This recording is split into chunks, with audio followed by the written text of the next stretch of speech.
ایک تحریک چل رہی ہے وہ اسرائیل اور امریکہ کی مصنوعات کا بائیکاٹ کرنے کی.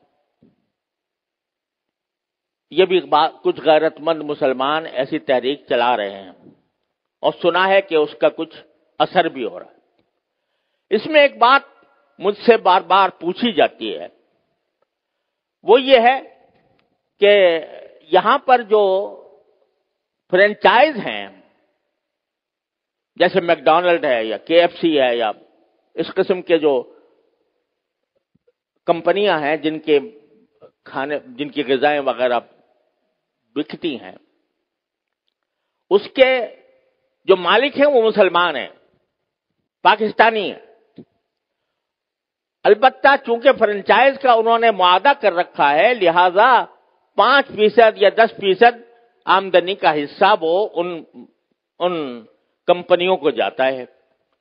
تو اگر ان کا بائیکاٹ کیا جائے گا تو خود ان مسلمانوں کو نقصان پہنچے گا جو کہ فرنچائز لیے بیٹھے ہیں. تو میں اس کے جواب میں ایک بات عرض کرتا ہوں، وہ یہ کہ یہ مسئلہ فتوے کا نہیں ہے، یہ ایمانی غیرت کا مسئلہ ہے، غیرت ایمانی کا مسئلہ ہے. کسی غیرت مند مسلمان کو یہ گوارا نہیں ہونا چاہیے کہ اس کی آمدنی کا 1 پیسہ بھی کسی ایسے شخص کو پہنچے جو اسرائیل کو مدد دے رہا ہے. یہ انسان کی ایمانی غیرت کا تقاضا ہے. یہ کہنا کہ بھئی 5% جاتا ہے، اب 95% تو ہم کھاتے ہیں. ارے بھائی 95% آپ کھا چکے، بہت الحمدللہ، کافی آپ نے نفع بنا لیا. اب آپ یہ تو کر سکتے ہو کہ اس فرنچائز کو ختم کر کے اپنا کاروبار شروع کر دو.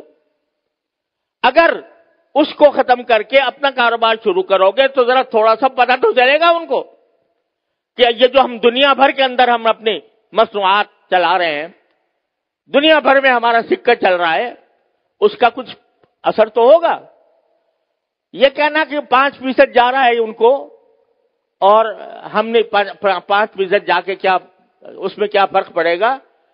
آپ ذرا یہ سوچو کہ اگر کوئی میری آمدنی کا 50% نہیں 1% کسی ایسے شخص کو پہنچ رہا ہو جو میرے باپ کے قتل کی سازش کر رہا ہے، گوارا کرو گے کہ میری آمدنی کا 1% ایسے شخص کو دیا جا رہا ہے جو میرے باپ کے قتل کی سازش کر رہا ہے یا میرے قتل کی سازش کر رہا ہے؟ تو اب یہاں اس کو 1% اور 2% اور 5% سے ناپو گے. لوگ فتوے کی بات کرتے ہیں، یہ فتوے کا مسئلہ نہیں ہے، یہ ایک غیرت ایمانی کا مسئلہ ہے. اور اس غیرت ایمانی کے تحت یہ میں سمجھتا ہوں کہ کسی غیرت مند مسلمان کو اس کا اقدام نہیں کرنا چاہیے. لہذا یہ بھی اس کوشش کا ایک حصہ ہے.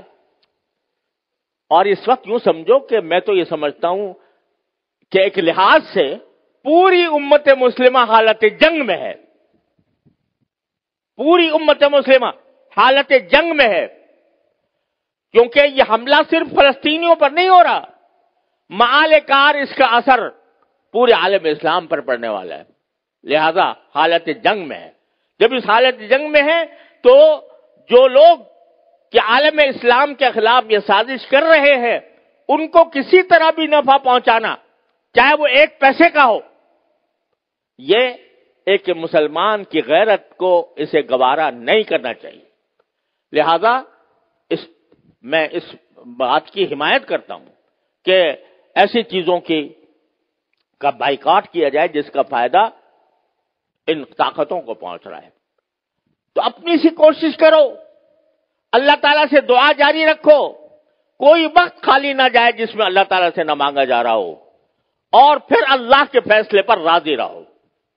پھر جو اللہ کا فیصلہ ہے وہی برحق ہے، وہ ہماری خواہش کے مطابق ہو تو برحق ہے، ہماری خواہش کے خلاف ہو تو برحق ہے. تو بس یہ ہے پریشانی کا علاج. اللہ تبارک و تعالیٰ اپنے فضل و کرم سے ہم سب کو اس پر عمل کی توفیق عطا فرمائے. وآخر دعوانا الحمدللہ رب العالمین.